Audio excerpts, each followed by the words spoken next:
Kota Palembang berencana kembali memperpanjang masa pembatasan sosial berskala besar atau PSBB. Hal tersebut tidak berpengaruh pada pergerakan penumpang di Bandara Sultan Mahmud Badarudin II Palembang. Sejak 1 Juni, frekuensi penerbangan bertambah dengan rata-rata 10 hingga 12 penerbangan per hari dari dan ke Palembang. Pada 1 Juni tercatat 663 penumpang dari dan ke sejumlah destinasi utama seperti Jakarta dan Batam. Angkasa Pura II Palembang masih memberlakukan aturan ketat pada calon penumpang. Selain wajib mengenakan masker, sebelum masuk pintu keberangkatan calon penumpang akan menjalani verifikasi dokumen. Seperti surat keterangan sehat dari Vaskes, hasil tes PCR atau rapid test yang masih berlaku, surat keterangan dinas dari instansi.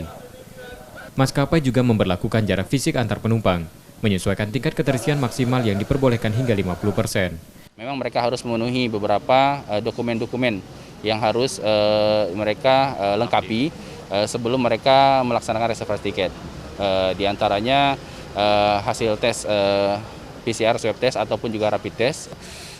Segala dokumen yang mereka miliki itu kita cek dan verifikasi kelengkapan dan lain-lainnya untuk bisa mereka masuk ke dalam terminal.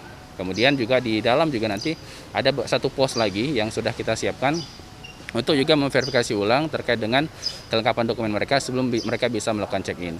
PT Angkasa Pura II memperpanjang pemberlakuan pembatasan penerbangan di bandara hingga 7 Juni 2020.